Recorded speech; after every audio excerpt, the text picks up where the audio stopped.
जैसा कि डॉक्टर साहब एक बहुत ही फेमस सिचुएशन आ जाता है, बहुत लोग भ्रांति में रहते हैं कि अगर मुझे सबसे पहले तो मैं आपसे ये जानना चाहूँगा कि ये ब्लॉकेज होते हैं ना, ब्लॉकेज होते आखिर क्यों हैं? अगर ब्लॉकेज हो गए तो क्या ब्लॉकेज हट भी सकता है नेचुरली, या खाना पीना से, एक्सरसाइज से, या हट भी सकते हैं या नहीं हट सकते हैं? अगर ब्लॉकेज हो गए तो लोग एंजियोप्लास्टी करवाते हैं, स्टेंटिंग करवाते हैं। तो स्टेंटिंग करवाना क्या इस ब्लॉकेज से छुटकारा पाना होता है, या उसके बाद कभी हार्ट अटैक नहीं हो सकता है? लोगों में बहुत प्रकार के, कभी भी 30%, 40%, 80%, 90% होते हैं। तो कब किसको क्या स्टेप्स लेना चाहिए? कब मेडिसिन पर रहना चाहिए? कब एंजियोप्लास्टी करवाना चाहिए? कब उनको ओपन हार्ट सर्जरी की तरफ जाना चाहिए? कब पेस मेकर लगवाना चाहिए? तो चूँकि यही सब तो एक हमारे देश में लोग एक्सेस में हैं, तो थोड़ा सा आप इसके बारे में भी लोगों को जानकारी दीजिए सर। नहीं, ये ब्लॉकेज जो होते हैं, आपने बहुत अच्छा क्वेश्चन पूछा। ब्लॉकेज जो होते हैं ये एक दिन में ब्लॉकेज नहीं होते हैं। जी। आपके जो हेरिडिटरी फैक्टर होते हैं जी। और जो मॉडिफाइबल रिस्क फैक्टर होते हैं, हम्म। जैसे अनकंट्रोल्ड डायबिटीज हो गया, अनकंट्रोल्ड हाइपरटेंशन हो गया, ज़्यादा स्ट्रेसफुल लाइफ हो गई है, लिपिड एबनॉर्मेलिटीज हो गई है, आपने ब्लड टेस्ट नहीं कराया है, लिपिड देखा नहीं, एलडीएल देखा नहीं, आपने इन्फ्लेमेटरी मार्कर्स देखे नहीं, तो धीरे धीरे ये अंदर वाल के अंदर जो है ये प्लाग बनना शुरू हो जाते हैं। तो प्लाग बनना शुरू हो जाते हैं तो ये एक प्रक्रिया शुरू से ही, एथेरोस्क्लेरोसिस की प्रक्रिया जो होती है बहुत पहले से शुरू हो जाती है, अर्ली लाइफ से शुरू हो जाती है। समझ रहे हैं? किसी में ज़्यादा तेजी से होती है, किसी में कम तेजी से होती है। अब ब्लॉक बन गया, ब्लॉक तो एक नॉर्मल कोर्स में जैसे जैसे उम्र बढ़ती है तो कुछ नसों में सिकुड़न होगी, आपका शरीर है, शरीर में हम लोग के चेंजेज हो रहे हैं। मान लीजिए आपका शरीर 5 साल पहले कुछ था, इस समय कुछ है, तो उसी तरह से अंदर भी सिस्टम में, ये तो सब डायनेमिक सिस्टम है ना, सब एक स्थिर तो होता नहीं है। तो ब्लॉक बनते हैं 30%, 40%, 50%, 60%, नहीं बने। कई लोग जो विजिलेंट हैं, जिन्होंने अपने मॉडिफाइबल फैक्टर्स को, अन्य चीज़ों को कंट्रोल कर रखा है, अब ब्लॉक बन गया, आपको ब्लॉक बन गया और सिम्टम्स आने लगे, जैसे हार्ट अटैक के सिम्टम्स आने लगे। हार्ट अटैक और एंजाइना, इसमें भी दो चीज़ें होती है, क्रॉनिक स्टेबल एंजाइना और एक हार्ट अटैक। तो क्रॉनिक स्टेबल एंजाइना उस चीज़ को बोलते हैं कि हमारा एंजाइना का मतलब है सीने में दर्द, दर्द, भारीपन, या इसमें तनाव हो, या जकड़न हो, ये बाँह तक जाए या हाथों में जाए, समझ रहे हैं ना, जो चलने पर ज़्यादा हो जाए, इवन रेस्ट में भी हो सकता है। उसकी तो ग्रेडिंग है ना, जो बहुत ज़्यादा सीवियर बीमारी होगी तो रेस्ट में भी हो जाएगा। लेकिन अगर जो चलने पर होता है, जैसे ज़्यादातर लोगों में चलने पर भी हो जाता है, कई लोगों में तो सडन होता है, तो सडन वो हार्ट अटैक होता है। तो एंजाइना जो चलने पर होता है, एक्सर्शन पर होता है, उसको स्टेबल, और जिसका पैटर्न स्टेबल होता है तो उसको स्टेबल एंजाइना बोलते हैं। और जिसका पैटर्न बिल्कुल अनस्टेबल हो जाता है, बैठे यहीं पर हो जाएगा, थोड़ा चलेंगे तो हो जाएगा, उसकी फ्रीक्वेंसी, उसका ड्यूरेशन चेस्ट पेन का या दबाव का बढ़ेगा। तो ये सब अलग अलग क्लिनिकल एंटिटीज होती हैं। तो सबसे पहले वो आप पूछ रहे थे कि क्या ये अस्थाई होता है, क्या ये जो बन जाता है? दुनिया में कोई चीज अस्थाई नहीं होता है, परिवर्तन संसार का नियम है। तो बिल्कुल अंदर सही। प्लाक भी जो है परिवर्तन होते रहते हैं। अब तो तमाम प्लाक मॉडिफाइंग ड्रग्स आ रहे हैं, तमाम आपके लाइफ स्टाइल इंटरवेंशंस हो रहे हैं, लाइफ स्टाइल मॉडिफिकेशंस हैं। तो व्यक्ति को बहुत घबराने की ज़रूरत नहीं है। अगर आपको सिम्टम हुआ, डॉक्टर ने आपको एंजियोग्राफी एडवाइस करी तो बिल्कुल एडवाइस करिए। लेकिन एक चीज़ बहुत ध्यान देने की बात, अगर आपको स्टेबल एंजाइना है और 1-2 किलोमीटर चले जाते हैं, तो लोग कहते हैं, और एंजियोग्राफी हुई, आपने करा लिया, उसमें 40% ब्लॉक है, 50% ब्लॉक है, तो आप क्यों कराएंगे स्टेंटिंग? पहले तो ये भी होना चाहिए ना कि स्टेंटिंग किस में होना चाहिए, पीसीआई किस में होना चाहिए, किस में ऑपरेशन होना चाहिए। बिल्कुल सही तो अगर भाई पूरी पॉपुलेशन में ये डिजीज है, ढेर सारी डिजीज है, तो सबको जो जैसे ट्रेंड नहीं होना चाहिए कि सबको जो है स्टेंटिंग ही लगाना चाहिए, स्टेंटिंग एक फैशन हो जाए, पीसीआई एक फैशन हो जाए, मतलब परक्यूटेनियस इंटरवेंशन जो भी होते हैं। तो इसमें यह है कि उसका एक ये है कि अगर आपकी एंजियोग्राफी हुई, सीटी एंजियोग्राफी हुई या कोरोनरी एंजियोग्राफी हुई और आपको सिम्टम्स हैं और आपके सिम्टम्स हैं और आपका सिंगल वेसल डिजीज है, डबल वेसल डिजीज है, कई वेसल्स में डिजीज है, ट्रिपल वेसल डिजीज है, तो अगर आपका क्रिटिकल बोलते हैं कि 70% से ज़्यादा हो, समझ रहे हैं ना, तो क्रिटिकल बोलते इवन आपका 70% से ज़्यादा हो और स्टेबल डिजीज है और आप 1 किलोमीटर तक चल लेते हैं, तो आपको कोई मेडिकल थेरेपी से ही काम चल सकता है। ये देखा गया है कि मेडिकल थेरेपी, स्टेंटिंग और सीएबीजी की लाइफ लॉन्गेविटी में, तीनों इंटरवेंशन से व्यक्ति के लॉन्गेविटी में कोई फर्क नहीं पड़ता है। समझ रहे हैं ना, स्टेबल डिजीज जी, लॉन्गेविटी प्रभावित नहीं होती है, लाइफ थोड़ा सा जरूर बेहतर हो जाता है इंटरवेंशन वगैरह के बाद। लेकिन अगर व्यक्ति 2 किलोमीटर चल लेता है, 1 किलोमीटर चल लेता है, उसको डिजीज है, तो व्यक्ति को दवा करना है, हमें व्यक्ति केंद्रित होना है, न कि लीजन केंद्रित होना है। बिल्कुल बिल्कुल भाई ऐसा नहीं है कि आप लीजन केंद्रित होइए।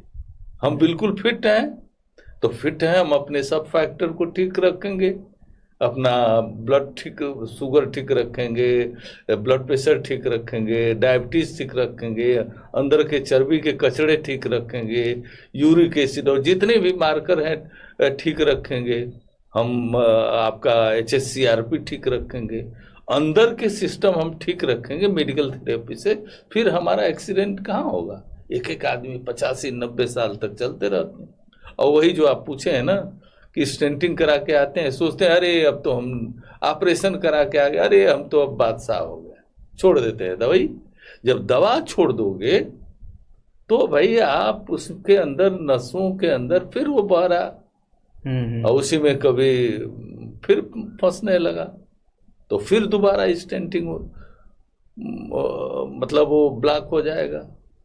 तो ये बहुत ज़रूरी है ध्यान देना कि आप अपने फिजिशियन से, कार्डियोलॉजिस्ट से, अच्छे इंटरनल मेडिसिन एक्सपर्ट से मिलते रहिए और समय समय पर उस अपनी बात को बताइए। आप खुद अपने से प्यार करिए, तभी तो आप देखेंगे कि भाई इन चीज़ों पर कितना आप ध्यान दे रहे हैं। जी, आपका शुगर कैसा है, ब्लड प्रेशर आपका कंट्रोल है या नहीं है, नींद कितनी आती है, आपने अपना व्यसन छोड़ा कि नहीं, दारू पीना कम किया कि नहीं कम किया, या समाप्त किया कि नहीं किया। तमाम ऐसे फैक्टर तो मॉडिफाइबल फैक्टर्स वो हो जाएंगे।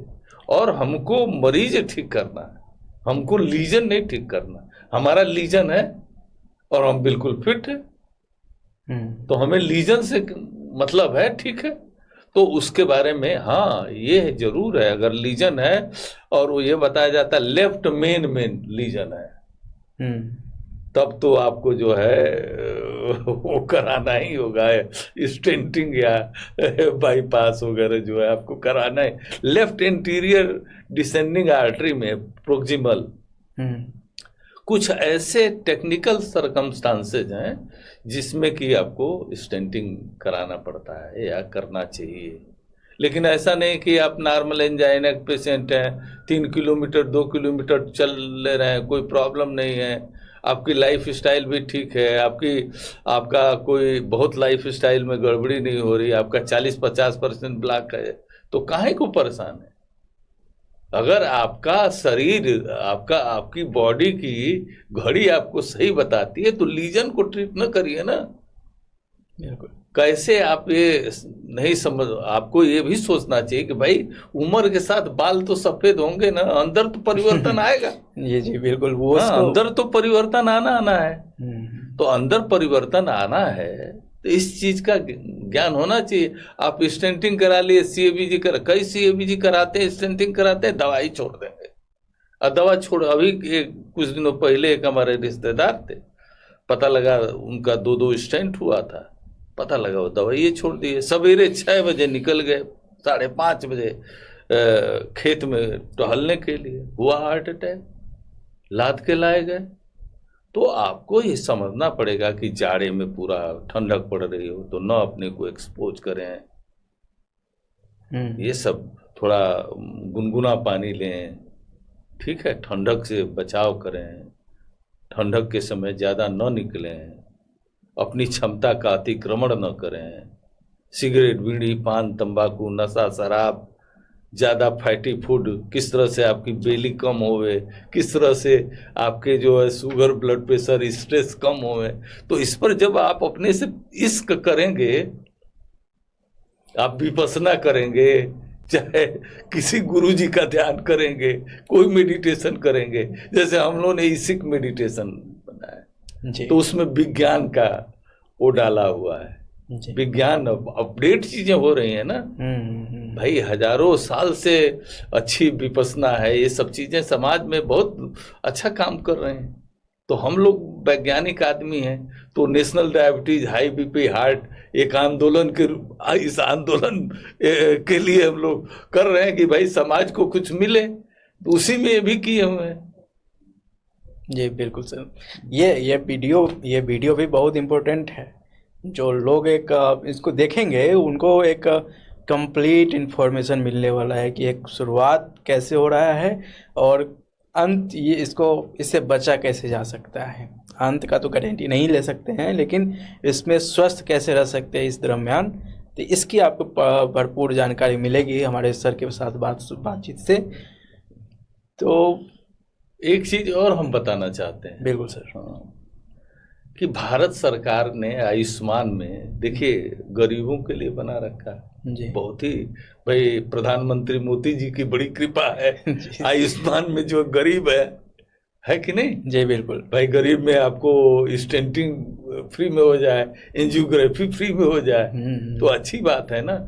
लेकिन उनको, गरीबों को ये मदद मिल रही है या नहीं मिल रही है, आपका लोअर ब्यूरोक्रेटिक सिस्टम क्या कर रहा है, ये बहुत जरूरी है देखने की। जी, लोगों में ब्यूरोक्रेटिक हर्डल्स, अरे अभी आधार ही कार्ड में क्या क्या हो रहा है, बड़ी जो है वो है।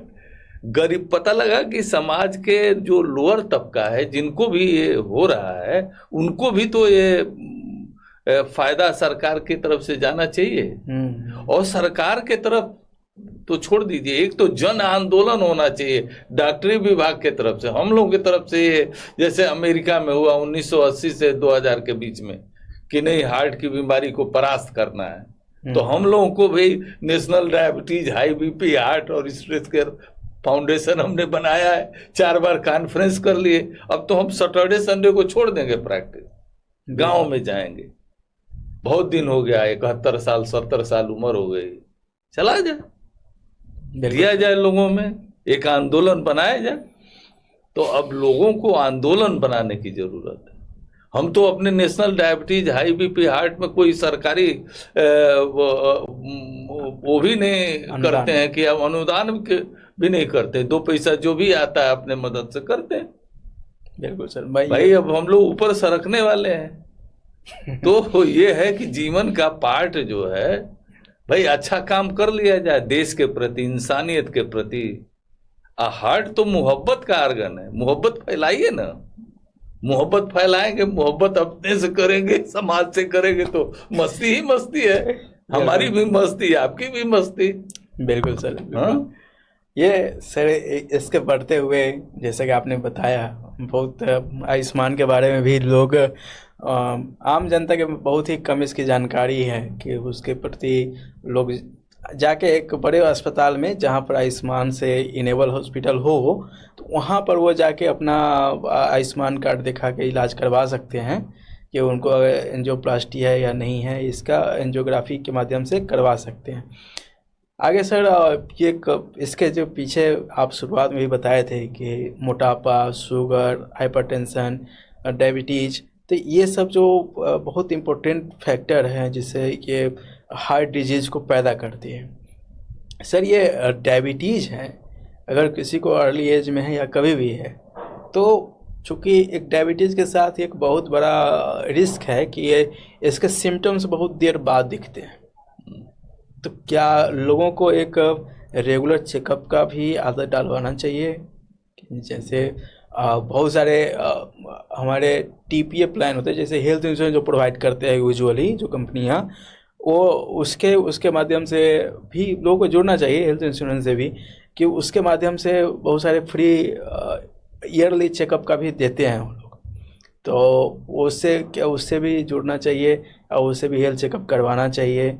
उससे एक क्या सलाह देते हैं सर कि अगर किसी को डायबिटीज़ हुआ है तो वो अपने आप को कैसे रख रखाव करे, या मोटापा है तो कितना % मोटापे के बाद उसको एकदम कॉन्शियस हो जाना चाहिए? तो थोड़ा सा इस बारे में भी एक जब भी आपका तोंद जो है भारतीय समाज का अभिन्न अंग है, तोंद अगर आपका थोड़ा सा भी बढ़ रहा है और आपको स्पेशली आपके मदर फादर शुगर के मरीज रहे हैं, तो आपको तो भाई आपकी अलर्टनेस तो पहले ही से हो जानी चाहिए। आपके मदर फादर शुगर के मरीज रहे, इसका मतलब हेरिडिटरी भी प्ले कर रहा है। 40-45% का हेरिडिटरी पार्ट हो गया। और ये सब चीजें आप गड़बड़ कर रहे हैं भाई, आप जंक फूड के तरफ जा रहे हैं। जितना जो है जोमेटो टोमेटो, अब देखिए घर में हम लोग बैठे रहते हैं तब तक बच्चे ऑर्डर कर देते हैं, आ जाता है सामान, फिर खींच के खाइए। अब खींच के खाएंगे तो पेट बढ़ेगा ही, और यही हो रहा बच्चों में। इस समय चाइल्डहुड ओबेसिटी जो है बहुत भयानक रूप से बढ़ रही है। तो इसके खिलाफ मास मूवमेंट चलाने की जरूरत है अजय जी। और आप भी जब साथ आएंगे, समझ जाइए, आप भी योगदान देंगे। हर एक नागरिक का कर्तव्य, हर एक इंसान का कर्तव्य, ये इंसानियत की सेवा है। जी बिल्कुल सही सर, समझ रहे हैं ना। तो इसलिए ये सरकार ही के हाथ में नहीं, सबके जो भी बुद्धिजीवी हैं, जो भी अपने को स्वस्थ नागरिक समझते हैं, उनकी जिम्मेदारी है। राष्ट्र का कितने बिलियन जो है बचत होगा अगर ये बीमारियां थोड़ी कम होने लगे। इस समय जो बढ़ रहा है, जैसे अमेरिकन ने कंट्रोल कर लिया, तो हम भारतीय क्यों पीछे रहेंगे? नहीं, भारतीय हम तो उनसे आगे हैं सर। हम लोग भी बहुत सारे कंट्रोल किए, एड्स कंट्रोल किए, उसके बाद हाँ बिल्कुल, इसको भी हम लोग बिल्कुल करेंगे। जी बिल्कुल, भारत माता का जयकारा करते हुए, वंदे मातरम करते हुए इसको बिल्कुल करेंगे जी। और हर एक फील्ड में जो है करेंगे। और अपने में सबसे ज्यादा जरूरी है, अपने में खान पान, रहन सहन, बोल चाल, एक्सरसाइज, व्यायाम, सब में संतुलन, सोच में, दृष्टि में, जबान में, भाव भंगिमा में, इमोशंस में, तो इस पर भी कुछ संतुलन करने की जरूरत। संतुलन ही तो क्रक्स है ना मेडिकल साइंस। हम लोग कुछ नहीं करते, जब असंतुलित हो जाता है तो बीमारी हो जाता है, डिस ईज हो जाता है। ईज आपका गया, संतुलन बिगड़ा, ईज गया। ये आप अजय जी, आपने बहुत इम्पोर्टेंट क्वेश्चन पूछा। Thank you sir. बहुत ही ये अब हम लोग थोड़ा सा इसको अब अंतिम पड़ाव की तरफ बढ़ रहे हैं, और अंत में डॉक्टर साहब से ये जानना चाहेंगे कि एज ए होल, मतलब एक लास्ट लाइन जो एक सामान्य जनता को ध्यान में 24 घंटा रखना चाहिए, अगर उसको कार्डिक प्रॉब्लम है या नहीं है, फैमिली में कुछ था या नहीं था, लेकिन एक जानकारी होना आपके लिए ही नहीं, आप हो सकता है कि आप एक स्पॉट पर खड़े हों, आपको पता है कि हमको कब CPR किसी को देना चाहिए, आपको पता होना चाहिए कि सीपीआर एक्चुअली देते किसको है, कब इसको हार्ट अटैक आए हैं या कार्डिक अरेस्ट है। ये भी दो अलग अलग चीज़ हैं कि एक कार्डिक अरेस्ट, और थोड़ा सा सर इसके बारे में रिक्वेस्ट है कि कार्डिक अरेस्ट और हार्ट अटैक इस दोनों को भी थोड़ा सा जाते जाते कन्फ्यूजन दूर कर दिया जाए, और इस दोनों चीज़ को पहचाना कैसे कैसे जा सकता है, और दोनों का शायद ट्रीटमेंट भी अलग है कि जैसे हार्ट अटैक का तुरंत इमरजेंसी में भर्ती होना है, और कार्डिक अरेस्ट हुआ कि तुरंत सीपीआर दो या इलेक्ट्रिक शॉक दो। तो सर इसके बारे में भी थोड़ा सा जानकारी नहीं, दिया बहुत ही जोरदार, बहुत ही इम्पोर्टेंट क्वेश्चन है। जी। देखिए, ये दोनों अलग अलग एंटिटी हैं, हम्म, और कार्डियक अरेस्ट और हार्ट अटैक जो वेसल्स होती हैं, जो शरीर में जो वेसल्स होती हैं, हार्ट में जो वेसल्स होती हैं, वो जब ब्लॉक करती हैं हम्म, तो हार्ट अटैक होता है, जैसा कि अभी डिस्कशन के दौरान। और कार्डियक अरेस्ट, हार्ट आप जानते हैं यहाँ एक इलेक्ट्रिकल फोकस होता है, एसए नोड, वो हमेशा जीवन पर्यंत फायर कर रहा है, फायर कर रहा है, फायर कर रहा है। जी। और उसके नीचे एक एवी नोड होता है, बंडल ऑफ हिस होती हैं, जो नर्व्स का जो है ये नीचे तक को वहाँ से फायरिंग जा रही है, तो हार्ट कॉन्ट्रैक्ट्स कर रहा है। अब इसमें तमाम ऐसी चीज़ें होती हैं जिससे कि ये जो इलेक्ट्रिकल जो फायरिंग है वो कैटिक बन जाती है। कैटिक बनने में आपका जैसे सडन कार्डियक अरेस्ट हो गया, जैसे मान लीजिए आप एक्सरसाइज कर रहे हैं, जिम कर रहे हैं, आपने अपनी क्षमता का अतिक्रमण कर दिया, तो पता लगा वहां एरिथमिया हो गई और सडन डेथ हो गई। हाँ, समझ रहे हैं ना? जी जी। जैसे मान लीजिए एक समय था, मैं आ रहा था तो एक मुझे याद है, उस समय बारिश का दिन था और एक पुल पर चढ़ा हुआ था इलेक्ट्रीशियन, तो मैं कार से आ रहा था, देखा लोगों की भीड़, मैं देख रहा हूँ पुल पर तड़तड़ तड़तड़ हो रहा, नीचे वो धड़ाम से गिर गया। तो वहां लोग चिल्लाने लगे, मैं अपनी कार से उतरा और सीधे पहुंचा और सीधे उस पर जुट गया, आप इस पर जाइए, दबाने लगा। मैं किसी को जो है कुछ नहीं वैसे वो किया जी। और वो 3-4 मिनट में मुझे उस दिन बड़ी खुशी मिली थी, जिंदगी में इतनी खुशी मिली थी, बहुत खुशी मिली थी। खुशी के पल हैं इस आप समझ रहे हैं ना? तो वो इतनी खुशी मिली थी कि सीपीआर के बारे में तो पूरी ट्रेनिंग होनी चाहिए, हर एक ऑफिसों में, हर एक जगहों पर लोगों को पूरी ट्रेनिंग होनी चाहिए। हमारे national diabetes, high BP, heart और स्ट्रेस केयर फाउंडेशन में तो हम लोग जब कॉन्फ्रेंस करते हैं, जहाँ भी जाते हैं, तो एक ट्रेनिंग कराते हैं। जी बिल्कुल भाई, कब आपका जो है ये फोकस जो है इलेक्ट्रिकल फोकस, स्पेशली भाई अगर आपकी मॉडिफाइबल फैक्टर्स जो भी हैं और उसको आपने बहुत मतलब खतरे के निशान से आगे बढ़ गए हैं, तो इलेक्ट्रिकल एक्टिविटी भी तो गड़बड़ हो गई ना। बिल्कुल। अटैक भी आएगा, अटैक आएगा तो इलेक्ट्रिकल एक्टिविटी गड़बड़ होगी। अटैक नहीं भी आया, आपने अपनी क्षमता का ध्यान ही नहीं दिया, आप बहुत ज्यादा टेंस होने लगे, दिमाग ही आपका जो कैटिक हो गया, ये ब्रेन ही जो है आपका जो है गड़बड़ मचा दिया, ये कैटिक हो गया, बिल्कुल टेंशन में आप जिए जा रहे हैं, एरिथमिया होने लगी, एरिथमिया हुआ तो सडन डेथ हो गया। सर ये जो आप थोड़ा सा अभी ब्रेन की बात किए तो मुझे एक क्वेश्चन और याद आ गया सर। एक हार्ट अटैक हुआ, एक कार्डिक अरेस्ट हुआ, एक ब्रेन हेमरेज या इस टाइप का जो एक होता है, क्या उसमें भी हार्ट का योगदान होता है, जैसे पक्षाघात टाइप का होता है? तो ये क्या सिर्फ ये दिमागी हरकत के कारण पक्षाघात होते हैं, या हार्ट के इरेगुलरिटी के कारण भी, दिमाग का असर के कारण ये सब होते हैं? नहीं, हार्ट की रेगुलरिटी के भी कारण जो है जी। हार्ट में थक्का जम गया, मान लीजिए स्टोनोसिस रही, डिटैच होकर ब्रेन में चला गया, तो वहाँ पक्षाघात हो जाता है। मान लीजिए बहुत हाई बीपी हो गया, आदमी ध्यान नहीं दे रहा है, जाड़े में एक बैग रात को शूटअप कर गया, चाहे किसी भी समय शूटअप कर गया, ब्रेन की नस जो है या तो ब्लॉक होती, जब शूटअप करता है तो ब्रेन की नस फट जाती है, हाँ, और फट होके आपको ब्रेन हेमरेज हो जाता है, और ब्रेन हेमरेज होने के बाद आपका पक्षाघात होने, ब्रेन हेमरेज होने के बाद आपकी जान खतरे में, तुरंत बेहोश हो गए, पक्षाघात भी हो जाएगा, क्या क्या नहीं होगा जी। तो जान खतरे में आ गई। थैंक यू डॉक्टर साहब, आप ये सारी जानकारियाँ प्रदान करने के लिए। मुझे ऐसा फील हो रहा है कि ये सब जन कल्याण के लिए बहुत ही काम आने वाले हैं। और सर इस उम्र में भी इतने जोश के साथ प्रेजेंट होने के लिए लोगों में हम ऐसा मैं भी एक इलेक्ट्रिक फील कर रहा हूँ सर, आपकी बातों से सुन के मुझे भी ऐसा लग रहा है, और शायद हमारी जनता भी इससे कनेक्ट हो पाएगी।